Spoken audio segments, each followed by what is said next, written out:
Good morning students. कैसे हैं आप? मुझे उम्मीद है कि आप अच्छे होंगे और चीज़ें समझ में आ रही होंगी। केमिस्ट्री धीरे धीरे समझ में आ रही है। सो आज हमारा तीसरा वीडियो है चैप्टर 1 का, और उसमें हम आज chemical effect of oxidation in our daily life, जो हमारा पहला चैप्टर में ये टॉपिक बच गया है, इसके बाद हम क्वेश्चंस करेंगे। ठीक है। सो ये effect of oxidation in our daily life, जो नॉर्मल दो एग्जांपल्स हैं जहाँ पर ऑक्सीडेशन होता है हमारी डेली लाइफ में। एक तो नंबर 1 है कोरोजन, दूसरा है रेंसिडिटी। ओके, सो कोरोजन क्या होता है? कोरोजन मतलब जंग लगना, जिसको हम कहते हैं। ठीक है। अगर हम आयरन के साथ कहते हैं तो उसको जंग लगना कहते हैं। अगर हम सिल्वर के साथ कहते हैं तो सिल्वर जो काली पड़ जाती है उसको हम कहते हैं कोरोजन। अगर हम कॉपर के साथ कहते हैं तो जो कॉपर ग्रीनिश हो जाता है उसको हम कहते हैं कोरोजन। तो होता क्या है, कोरोजन कैसे होता है? अगर हम एग्जांपल देखें, in case of iron, iron is Fe। सो जब ये आउटसाइड की ऑक्सीजन प्लस मॉइस्चर, जो ये मॉइस्चर यानी कि वेपर फॉर्म ऑफ वाटर है, इसके साथ रिएक्ट करता है, तो ये क्या बनाता है? Fe2O3। ये जो फेरिक ऑक्साइड है, अभी आप पढ़ेंगे फेरिक, फेरस, तो दिस इज फेरिक ऑक्साइड। क्यों? क्योंकि इसकी जो ऑक्सीडेशन स्टेट है वो 3 है। कैसे? O की -2, तो 3 - 6 डिवाइडेड बाई 2, तो ये +3 होगी, दैट इज फेरिक ऑक्साइड। और यहाँ पर डॉट XH2O, तो यहाँ पे हम X मतलब जितने भी वाटर के मॉलिक्यूल्स हैं। सो ये क्या है? रस्ट है, दिस इज रस्ट, और इसका नाम है फेरिक, FERIC, फेरिक 3 ऑक्साइड। और यहाँ पे बिकॉज ये पानी है तो hydrated, HYDRATED, hydrated ferric 3 oxide, 3 oxide है इसमें। सो ये दिस इज रस्ट, इसको हम रस्ट कहते हैं।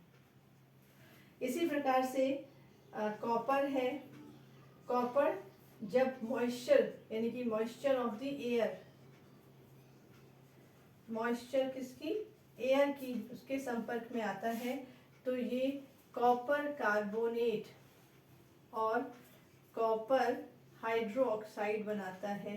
This is what is the greenish powder type का जो हो जाता है, बाहर से जो वो ग्रीन ग्रीनिश हो जाता है, that is the copper oxide और copper hydro oxide.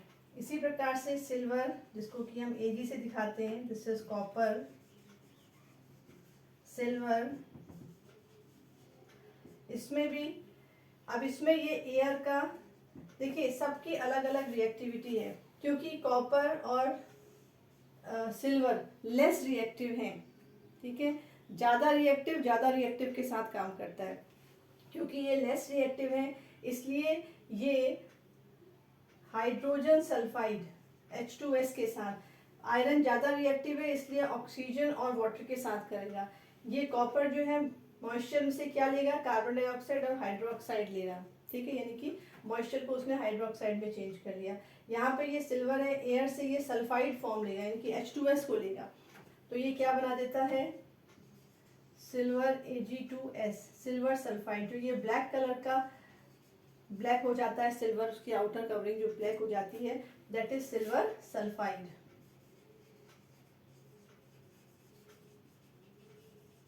Okay, so ये कोरोजन है। इसमें उनकी जो चमक है, बाहर की जो चमक है वो खत्म हो जाती है। This is what is the corrosion, right. So next है रेंसिडिटी। अब रेंसिडिटी में क्या होता है? रेंसिडिटी आपने देखा है कि पहले इसकी एक बार डेफिनेशन देख लो कि डेंसिडिटी में होता क्या है कि जो ऑयल वेजिटेबल ऑयल या घी है, ये क्या होते हैं, ऑक्सीजन के साथ, आपने देखा है कि ये ऑक्सीडेशन क्या है, जब उसमें ऑक्सीजन ऐड हो जाती है, जब इसमें ऑक्सीजन ऐड हो जाती है तो इसकी क्या है, स्मेल बैड स्मेल हो जाएगी, बैड स्मेल और बैड टेस्ट,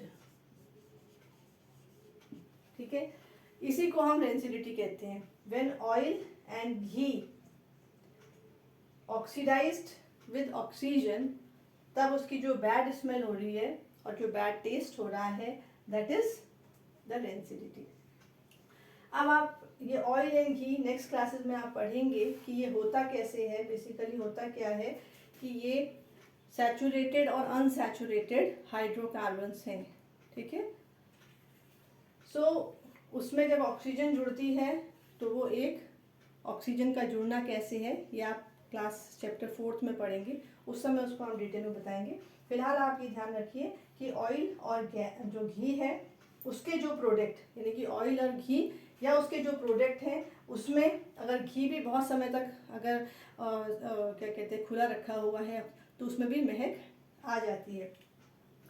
ऑक्सीजन के साथ संपर्क करके वो बैड स्मेल और बैड टेस्ट है। जैसे हमारा चिप्स वगैरह है, अगर हम तो उसका एक तो वो मॉइस्चर हो जाती है, दूसरा उसका टेस्ट भी खराब हो जाता है और बैड स्मेल आती है। So this what is the rancidity. कैसे इसको प्रिवेंट करेंगे, तो पहला है प्रिवेंशन एंटीऑक्सीडेंट, एंटीऑक्सीडेंट मतलब जो कि ऑक्सीडेशन की जो रिएक्शन है उसको रोकें, उसको हम कहते हैं एंटीऑक्सीडेंट। Number 2, nitrogen gas. आपने देखा है कि जो चिप्स वगैरह होते हैं काफ़ी मार्केट के जो पैकेट होते हैं काफ़ी फूले हुए होते हैं, तो उसमें एक्चुअल में नाइट्रोजन गैस डाली जाती है जो कि एंटीऑक्सीडेंट का ही काम करती है, ठीक है। So filling of nitrogen gas in the chips packet. तीसरा है कि इसको एयर टाइट कंटेनर में रखना, एयर टाइट कंटेनर्स में रखना, ताकि अगेन एयर टाइट कंटेनर्स में रखेंगे तो ऑक्सीजन के संपर्क में डायरेक्ट वो फूड प्रोडक्ट नहीं आ रहा है, इस वजह से उसमें रेंसिडिटी नहीं होगी। चौथा है रेफ्रिजरेटर में रखना, मतलब फ्रिज में रखना। होता क्या है कि जो रेंसिडिटी की जो क्रिया है वो अगर टेम्परेचर कम होता है तो स्लो होती है, इसलिए उसको डिले कर देना ताकि ज़्यादा समय तक फ्रेश रहे, रेफ्रिजरेटर में रखना। और पांचवा है कि लाइट के संपर्क में नहीं रखना, क्योंकि टेम्परेचर लाइट है तो टेम्परेचर ज़्यादा होगा, टेम्परेचर ज़्यादा है तो रेंसिडिटी की जो है ये प्रोसेस बढ़ जाती है। Okay, so these are certain examples कि कैसे क्या हमारी डेली लाइफ में ऑक्सीडेशन कहाँ पर होता है। ऑक्सीडेशन मतलब एडिशन ऑफ ऑक्सीजन। तो यहाँ पर आप देख रहे हैं कोरोजन, आयरन में ऑक्सीडेशन हो रहा है, यानी कि ऑक्सीजन का जुड़ना है। अब कोई आप कह सकता है कि यहाँ पे तो ऑक्सीजन नहीं जुड़ रही है, तो मैंने आपको क्या बताया था, ऑक्सीडेशन स्टेट से भी आप ऑक्सीडेशन का पता लगाते हैं। यहाँ पे क्या हो रहा है, जीरो, जो इसकी मेटेलिक स्टेट होती है वो जीरो है। यहाँ पे क्या ऑक्सीडेशन स्टेट हो गई, इस वाले कार्बन की क्या, अगर हम इसको देखेंगे CO3 क्या होता है, CO3 -2 होता है, तो ये क्या हो गया, +2 हो गया। इसी प्रकार से ये वाला सूत्र क्या हो गया, +2 हो गया। तो ये increase in oxidation state is also called oxidation. ये दूसरी बात यहाँ पे कही Ag है, ये भी अपनी एलिमेंटल स्टेट में है तो ये जीरो होगा। और यहाँ पे क्या हो गया, Ag2S। अब S कितना होता है, ये -2 और इसको अगर हम x कहेंगे तो ये 2x इज इक्वल्स टू 0। तो क्या हो जाएगा, 2x इज इक्वल्स टू 2, तो x इज इक्वल्स टू 2/2 यानी कि 1। तो ये क्या हो गया, इसकी ऑक्सीडेशन स्टेट बन गई +1। तो आप देखेंगे कि ये इंक्रीज हो रहा है, तो ये भी ऑक्सीडेशन है, ठीक है। सो ये आपका ऑक्सीडेशन की जो हमारी डेली लाइफ में ऑक्सीडेशन होता है। अब हम कुछ क्वेश्चंस करते हैं जो आपकी बुक में दिए गए हैं। तो पहला क्वेश्चन है, a solution of a substance X, कोई एक सब्सटेंस X है उसका सॉल्यूशन बनाना है, is used for white wash, चूना करने के लिए इस्तेमाल होता है। Name the substance and right the formula. तो चूना करने के लिए इस्तेमाल होता है वाइट वॉश, यानी कि वो चूना ही होगा। तो चूना किसको कहते हैं? हमारा सॉल्यूशन है। चूना का फॉर्मूला होता है CaO, इसी को ही हम चूना कहते हैं, या फिर lime, quick lime, quick lime. ठीक है, so name the substance and right the formula, उसको चूना कहते हैं CaO।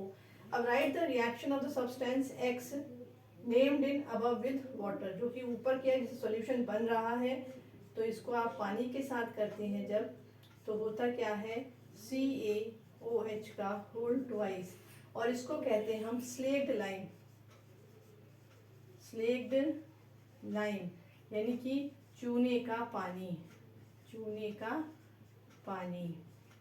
ठीक है, तो जब हम चूना करते हैं तो हम चूने का पानी तैयार करते हैं, उसको दीवारों में लगाया जाता है। अब ये जो है, तो एक्चुअल में इसकी रिएक्शन तो ये हो गई, जब दीवारों में लगाया जाता है तो CaOH का होल ट्वाइस को दीवारों में लगाया जाता है। तो आपने देखा होगा कि लेकिन वो 2-3 दिन बाद चमकती हैं दीवारें। तो उसमें क्या होता है कि जो ये CaOH का होल ट्वाइस है, ये कार्बन डाइऑक्साइड जो एयर में है उससे रिएक्ट करती है और क्या बना लेता है, कैल्शियम कार्बोनेट CaCO3 बना लेता है, प्लस H2O जो है ये वेपर बन के निकल जाता है। So this is the reaction. Okay. Now next question is, दूसरा क्वेश्चन है, why the amount of gas collected in one of the test tube, activity जो आपकी 1.4 है, double of the amount collected in other, name this gas। देखिए ये एक beaker लिया गया है। इस एक्टिविटी में क्या है कि एक बीकर है और बीकर में क्या है, पानी लिया गया है H2O, और इसमें ये ग्रेफाइट की 2 रॉड डाली गई हैं जो कि 2 इलेक्ट्रोड का काम कर रही हैं, एक एनोड का काम कर रही है, एक कैथोड का। अब दिमाग में ये आता है कि इलेक्ट्रोड क्या होता है। इलेक्ट्रोड बेसिकली वही होता है जिससे कि करंट पास होगी, यानी कि इलेक्ट्रॉन्स का जिसमें मूवमेंट होता है। अब होता क्या है कि जो इलेक्ट्रॉन्स का मूवमेंट होता है ये पॉजिटिव इलेक्ट्रोड होता है और ये नेगेटिव इलेक्ट्रोड होता है। तो इलेक्ट्रॉन्स का मूवमेंट हमेशा पॉजिटिव इलेक्ट्रोड से नेगेटिव इलेक्ट्रोड की ओर होता है, और इसमें इलेक्ट्रोड्स के पोटेंशियल, मतलब इनकी जो ऊर्जा कह लीजिए, उनमें डिफरेंस होता है। तो ये तब तक का मूवमेंट इलेक्ट्रॉन्स का होते रहेगा जब तक कि इनकी दोनों की ऊर्जाएं यानी कि पोटेंशियल जो है वो बराबर ना हो जाए करंट फ्लो करने के लिए। सो ये ग्रेफाइट है क्योंकि ये गुड कंडक्टर ऑफ इलेक्ट्रिसिटी होता है, और तो इसलिए ये हम ग्रेफाइट का इस्तेमाल करते हैं। तो ये ग्रेफाइट की छड़ ली गई है, ठीक है, और ये पानी है, इस बीकर में पानी है, इसको यहाँ पे मतलब छेद कर दिए गए हैं बीकर में, या कोई भी आप प्लास्टिक का मग ले लीजिए जिसमें से ऐसे होल्ड किया गया है ताकि ये एनोड का, इसका जैसे हमारा टॉर्च का होता है या कोई भी ऐसा पॉइंट, इसको वो बाहर निकल गया है, तो ये एनोड हो गया और ये कैथोड हो गया। इसके बाद जो ये पानी लिया गया है ये बेसिकली पानी एसिडिफाइड वाटर है। एसिडिफाइड है मतलब कि इसमें क्या ऐड किया गया है, प्लस एसिड ऐड किया गया है। कोई सा भी एसिड कर सकते हैं, H2SO4 या HCl। क्यों किया गया है, जब हम देखिए पानी जो है वैसे तो न्यूट्रल होता है, लेकिन जब इसमें एसिड डालेंगे तो ये H पॉजिटिव और OH नेगेटिव में टूटता है, ठीक है। अच्छा, अब हम ये जानते हैं कि जो पानी है क्योंकि ये H पॉजिटिव और OH नेगेटिव में टूटता है, तो इसमें क्या है, जब ये टूटेगा H2O तो ये बेसिकली टूटता है 2H positive plus O negative. पहले ये H पॉजिटिव और OH नेगेटिव में टूटता है, फिर इसका भी दोबारा से ब्रेक डाउन होता है, किसमें, O2 नेगेटिव और H पॉजिटिव में, ठीक है, ये भी दोबारा से टूटता है। तो बेसिकली रिएक्शन कैसी होती है, पहले होती है ऐसे H positive plus OH negative में टूटा, फिर ये टूटा किसमें, O, अब एक नेगेटिव ऑलरेडी है उनके पास, तो 2 नेगेटिव प्लस H पॉजिटिव, तो कितने H हो गए, एक H ये हो गया, एक H ये हो गया। तो अगर हम देखेंगे कि 2 वॉल्यूम ऑफ हमें हाइड्रोजन मिलते हैं एंड 1 वॉल्यूम ऑफ ऑक्सीजन मिलता है, इसीलिए यहाँ पे ये डिफरेंस दिखाया गया है। यहाँ पे जो कलेक्ट हो रही है ये ऑक्सीजन है O2, और जो यहाँ पे कलेक्ट हो रहा है ये क्या है, 2 हाइड्रोजन के हाइड्रोजन है, ठीक है। सो इसको आप O2 मतलब ये आधी, अगर ये हम ये हमारा इसको ऐसे देखेंगे, एक मॉलिक्यूल 1 हमारा H2 मिल रहा है, क्योंकि H आपका हमेशा एक्टिव फॉर्म में होगा तो H कभी भी नहीं होता, H2 होगा, ठीक है। और ये जो ऑक्सीजन है तब ये आधी होगी किसी भी प्रपोर्शन में। अगर हम ये लिया, अगर हम ऐसे लेते हैं 2 मोल इसका ले लेते हैं, तब हमारा ये हो जाएगा H2, यानी कि ये ट्वाइस प्लस O2, तो ये 2:1 के फॉर्म में बनेगा। तो जो ये वाली है ये हाइड्रोजन गैस है, दिस इज हाइड्रोजन गैस, तो नेम द गैस, ये कौन सी है, H2 गैस है। और ये वाली क्या है, ऑक्सीजन। तो इसमें लेवल में देख सकते हैं, क्योंकि जब हम इसमें लॉ ऑफ डेफिनेट प्रपोर्शन, जिसमें हाइड्रोजन जो पानी है उसमें हमेशा क्या होता है, एक यानी कि जो 2 वॉल्यूम क्या होता है, हाइड्रोजन होता है, और 1 वॉल्यूम क्या होता है, ऑक्सीजन होता है। तो जो इसमें वॉल्यूम होता है वही यहाँ पे अलग अलग, एनोड में ऑक्सीजन निकल जाएगी और कैथोड में हाइड्रोजन गैस निकल जाएगी, ठीक है।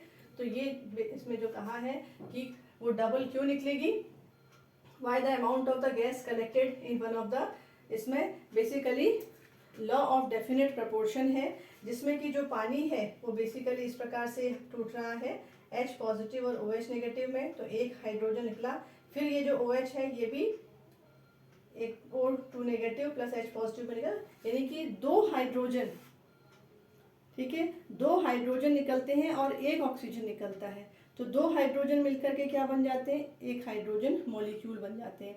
और एक ऑक्सीजन निकल रहा है तो ऑक्सीजन कभी भी O नहीं फॉर्म में, O2 में, तो उसको हम आधा ऑक्सीजन कह सकते हैं।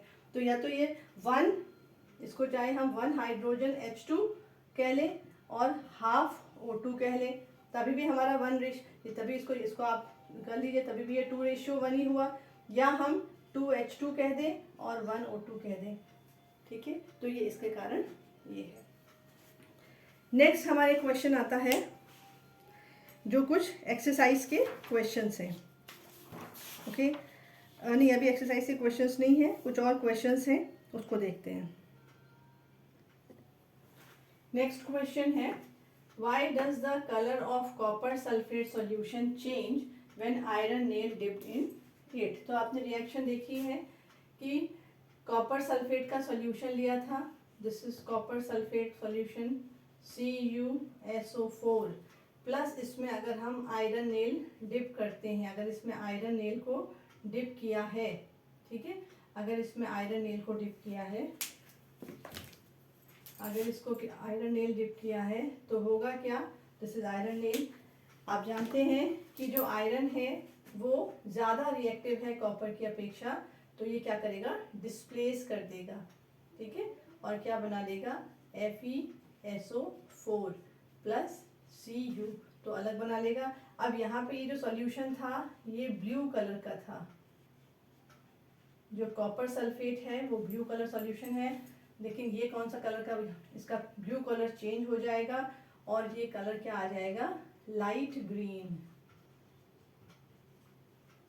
लाइट ग्रीन कलर आ जाएगा। This is ferrous sulphate, ferrous sulphate. कई जगह आप देखोगे फेरिक सल्फेट होगा, कई जगह होगा फेरस सल्फेट होगा। तो बेसिकली ये ऑक्सीडेशन स्टेट पर निर्भर करता है। यहाँ पे SO4 की 2 नेगेटिव होती है ऑक्सीडेशन स्टेट, तो ये F2 पॉजिटिव, 2 पॉजिटिव हो जाता है आयरन, तो वो फेरस हो जाता है। जहाँ पे Fe3 मतलब 3 पॉजिटिव आयरन होगा तो फिर वो फेरिक होगा, ठीक। तो ये है, give an example of double displacement reaction other than the one given in the activity. जो आपकी एक्टिविटी में दी गई है उसके अलग कौन सी रिएक्शन हो सकती है, कोई भी ले लीजिए। जैसे हम ले लेते हैं सिल्वर नाइट्रेट ले लीजिए, AgNO3।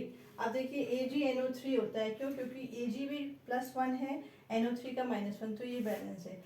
AgNO3 plus sodium chloride NaCl कर लें तो क्या हो जाएगा, इसमें फिर से डबल डिस्प्लेसमेंट होना है, ठीक है, आयंस, ये आयन इधर, ये आयन इधर, तो हो जाएगा क्या, NaNO3 प्लस AgCl, ये हो गया।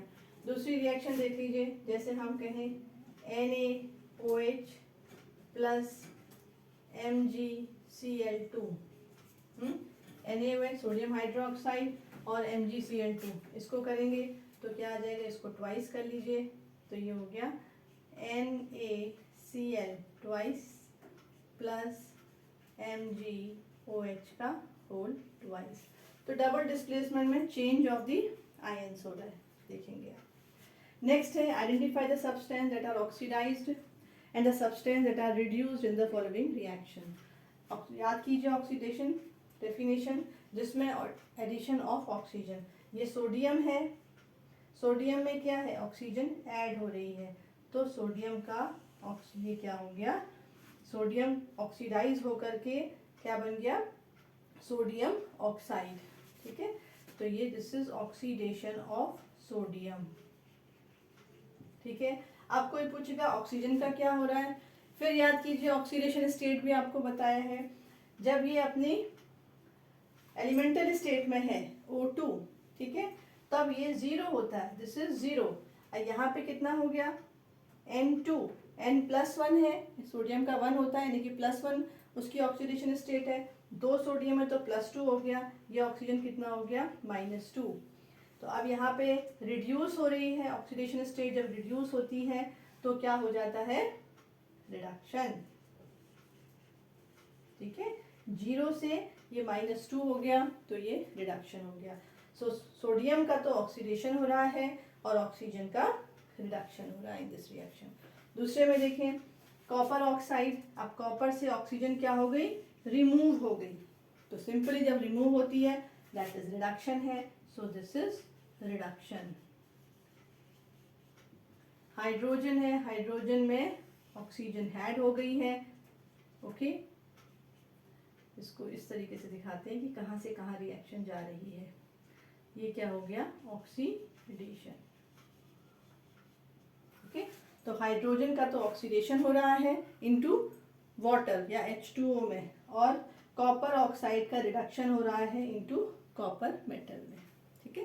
सो these are certain questions. Other question जो आपके एक्सरसाइज के हैं अब उनको देखते हैं, okay. Now these are exercise questions, so one by one we do the questions. Number 1 is which of the statements about the reaction below are incorrect. अब गलत कौन है ये बताना है हमें, ठीक है। lead oxide, this is lead oxide, this is carbon, this is lead, this is carbon oxide, यानी कि कार्बन मोनोऑक्साइड। इसमें क्या हो रहा है देखिएगा आप, लेड ऑक्साइड से ऑक्सीजन रिमूव हो रही है, ठीक है।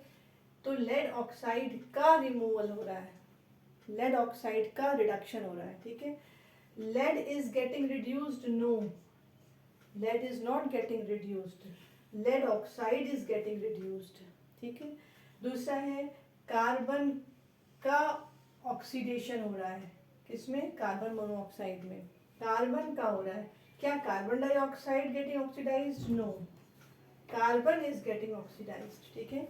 तो इनकरेक्ट कहाँ है, so these two are incorrect, right. Next is Fe2O3 plus twice Al equals to Al2O3 plus twice Fe. The above reaction is an example of, इसमें क्या हो रहा है आप देखिएगा, Al ने क्या किया, आयरन का इस्तेमाल, पोजीशन ले लिया, उसको डिस्प्लेस कर दिया, so this is an example of displacement reaction, displacement reaction. Aluminium is more reactive than iron, so it displaced the position of iron और iron को free कर दिया. What happens when dilute hydrochloric acid? Dilute hydrochloric acid HCl, ये dilute form में है, यानी कि ये solution form में है, ठीक है, dilute form में है. Acid is added to iron plus iron. आपने पढ़ा है मेटल्स जब एसिड के साथ रिएक्ट करते हैं तो क्या करते हैं, अभी पढ़ोगे बेसिकली आप मेटल्स वाले में। सो क्या होता है, आयरन, अब फिर से हाइड्रोजन और Fe, कौन ज़्यादा रिएक्टिव है, Fe ज़्यादा रिएक्टिव है, तो ये हाइड्रोजन को डिस्प्लेस कर देगा, क्या बना लेगा, FeCl3 प्लस FeCl2 भी बन सकता है, FeCl3 भी बन सकता है, क्योंकि आयरन जो है वो Fe2 ऑक्सीडेशन स्टेट में भी होता है, Fe3 में भी होता है, ठीक है। प्लस यहाँ पे तो हम इसको 2 ही लेते हैं, FeCl2 कर लेते हैं, प्लस ये H2 वाला निकल जाएगा, H2, तो यहाँ ये बैलेंस हो गया, ठीक है। तो ट्वाइस हाइड्रोक्लोरिक एसिड से क्या करेंगे, ये आपकी डिस्प्लेसमेंट रिएक्शन हो गई, ठीक है। ये फेरस क्लोराइड बन गया। What is a balanced chemical equation, why should chemical equation be balanced, क्या होती है बैलेंस्ड केमिकल इक्वेशन, इसी इक्वेशन को देख लें, क्या ये बैलेंस्ड है, Fe एक एलिमेंट है, इसके यहाँ भी बराबर है, यानी कि नंबर ऑफ, इसी प्रकार से क्लोरीन है, क्लोरीन के यहाँ पे 2 है, यहाँ भी 2 है, हाइड्रोजन के यहाँ पे 2 है, तो नंबर ऑफ ईच एटम, ठीक है, number of each atom must be equal in the reactant side and the product side, यानी कि जो number of atoms of each element must be equal in the left hand side and the right hand side. This is balanced chemical equation होना चाहिए। क्यों जरूरी है, to conserve, क्यों जरूरी है, to maintain law of conservation of mass। अब इसमें law of conservation of mass लागू हो रहा है, क्यों, हाइड्रोजन है, हाइड्रोजन का जितना मास है, अगर हम इस तरफ का जितना मास कलेक्ट करेंगे ये इज इक्वल्स टू इस तरफ का मास भी बराबर आएगा, क्योंकि यहाँ पे बराबर आयरन के हैं, बराबर क्लोरीन है, बराबर हाइड्रोजन है, यहाँ भी आयरन बराबर है, क्लोरीन बराबर और हाइड्रोजन है, सेम नंबर ऑफ एटम्स हैं, तो इधर का mass and left hand side का mass and right hand side का मास दोनों बराबर आएगा। सो क्यों ज़रूरी है, because to maintain law of conservation of mass. Okay, next question है, नेक्स्ट क्वेश्चन है, translate the following statement into chemical equations and then balance them. So hydrogen gas combine with nitrogen to form ammonia. तो इसमें आपको पहले पता होना है कि अमोनिया का फॉर्मूला क्या होता है। हाइड्रोजन गैस हमेशा हाइड्रोजन H2 के फॉर्म में होगी, नाइट्रोजन हमेशा N2 के फॉर्म में होगी, ठीक है। तो क्या बनाते हैं, अमोनिया का फॉर्मूला क्या होता है, NH3। अब हम इसको बैलेंस कर लेते हैं, कैसे बैलेंस हो जाएगा, अगर यहाँ हमारा 3 हो जाता है और अगर हमारे यहाँ ट्वाइस हो जाता है तो अमोनिया हो गया, सो दिस इज अमोनिया। तो ये hydrogen gas combine with nitrogen to form ammonia. अभी इसमें आपको सिंपल रखा गया है, बेसिकली इसमें कंडीशन भी डाली जाती है, temperature and pressure, specific temperature and specific pressure डाला जाता है तभी अमोनिया बनती है, पर आपके लेवल के लिए अभी इतना काफ़ी है। Hydrogen sulphide gas burns in air to give water and sulphur dioxide. Hydrogen sulphide formula इसका H2S। तो ये हम पढ़ चुके हैं पहले कि कोई भी मॉलिक्यूल है उसका फॉर्मूला निश्चित होता है, ठीक है। और कैसे आपने बनाया, क्योंकि सल्फर की जो है 2 वैलेंसी होती है, तो फिर इसलिए हाइड्रोजन की 1 है, तो H2S। Burns in air to give water, burns in air मतलब ऑक्सीजन से बर्न करेंगे तो क्या बन जाएगा, gives water and sulphur dioxide, sulphur dioxide SO2, water H2O। तो यहाँ पे हमें कितना ऑक्सीजन और चाहिए, यहाँ पे H2 हो रहा है, ये ठीक हो गया, ऑक्सीजन सल्फर हो गया। अगर हम यहाँ पे 3 ऑक्सीजन कर लें, अगर हम यहाँ पे 3/2 कर लेते हैं तो हमारा ऑक्सीजन आ गया। या और दूसरा, अगर हमें ऑक्सीजन इसको नहीं करना है तो हम यहाँ पर इसको ट्वाइस करके भी कर सकते हैं। एक तो तरीका ये है, दूसरा तरीका है आप यहाँ कर लीजिए, दूसरी तरीका बैलेंस करके ट्वाइस प्लस O2 बराबर SO2 प्लस H2O, तो यहाँ पे इसको हम ट्वाइस कर लें। अब ये 2 ऑक्सीजन 2 ऑक्सीजन 4 ऑक्सीजन, यहाँ 2 कर दें। ठीक है, दोनों ही तरीके ठीक हैं। नेक्स्ट है barium chloride reacts with aluminium. Barium chloride again formula हमें पता है BaCl2 reacts with aluminium sulphate, ये भी हम जानते हैं Al2SO4 का होल थ्राइस। इससे क्या बनता है, गिव एल्यूमिनियम क्लोराइड, यानी कि AlCl3, इसका फॉर्मूला हमेशा AlCl3 होगा।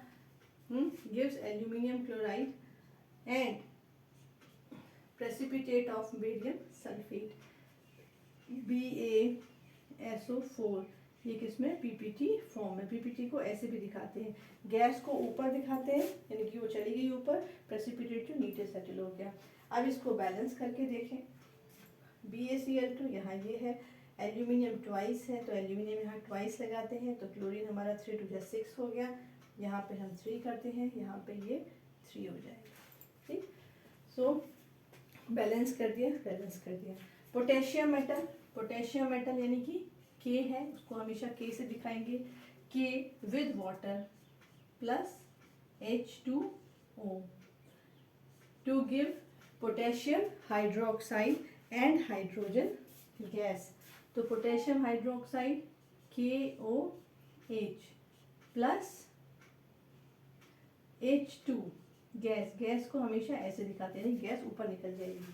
अब इसको हम बैलेंस करें, क्या चाहिए, हाइड्रोजन कितने हैं, 3 हाइड्रोजन आ रहे हैं, और इसमें तो हम थोड़ा सा इसको ऐसे कर लें, इसको अगर हम यहाँ पे ट्वाइस कर दें, यहाँ पे ट्वाइस कर दें, यहाँ पे ट्वाइस कर दें, अब 2H हो गए, यहाँ ये हो गया। या आप नहीं भी कर सकते थे, इसको आप जैसे हमने ये वाली रिएक्शन करी उस तरह से भी। कुल मिलाकर के number of atoms of each element हमारे बराबर होने। सो ये रिएक्शन बैलेंस हो गई, जिसमें कि twice KOH plus H2, potassium hydroxide निकला प्लस हाइड्रोजन गैस निकला। नेक्स्ट क्वेश्चन है question number 6, balance the following chemical equation. इसको बैलेंस करना है। बैलेंसिंग में हमेशा लॉ ऑफ कंजर्वेशन ऑफ मास, मतलब प्रत्येक एलिमेंट के जो एटम्स हैं वो लेफ्ट हैंड साइड में और राइट हैंड साइड में बराबर होंगे। तो अब हम देखते हैं, कैल्शियम तो हमारा ठीक है, हम किसको देखें, हाइड्रोजन को देखते हैं। हाइड्रोजन यहाँ कितना है, 1 2 3 है, यहाँ पर 2 है। ठीक है, तो अब इसका मतलब यहाँ पे हाइड्रोजन को हमें बैलेंस करना होगा। एक तो ये हो गया, HNO3 यहाँ ट्वाइस, यहाँ पे ट्वाइस है, यहाँ ये है। अगर हम इसको ट्वाइस लगा के देखते हैं तो हमारा क्या काम बनेगा, हाँ बन सकता है, क्योंकि यहाँ 2 हाइड्रोजन, यहाँ इसको हम ट्वाइस कर लेते हैं, तो हमारा काम हो गया क्या, ट्वाइस HNO3 CaOH का होल ट्वाइस CaH2O।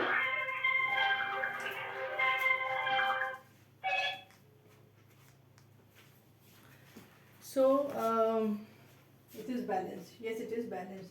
तो ये क्या है, दिस इज नाइट्रिक एसिड, ये क्या है, दिस इज कैल्शियम हाइड्रोक्साइड, ये क्या है, दिस इज कैल्शियम नाइट्रेट, ये क्या है, कैल्शियम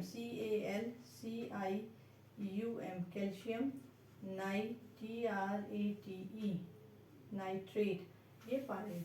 अब इसमें देखें नेक्स्ट वाले में, this is nitric acid, nitric acid, this is calcium hydroxide यानी कि चूने का पानी। नेक्स्ट है NaOH plus H2SO4 is equals to Na2SO4 plus H2O। फिर बैलेंस देखें, सोडियम यहाँ 2 है, यहाँ 1 है, तो अगर हम यहाँ पे ट्वाइस करते हैं तो क्या हमारा काम बनेगा, ये हो गया, ये हो गया, यहाँ पे 2 हाइड्रोजन यहाँ है, 2 हाइड्रोजन यहाँ 1 है, यहाँ ट्वाइस लगा दें। ठीक है, ये अब हमारा हो गया, बन गया SO4, इधर 1 है, इधर 1 है, तो ये पूरा बैलेंस हो गया। ठीक है, अब उसको क्या कहते हैं, sodium hydroxide, this is sodium hydroxide.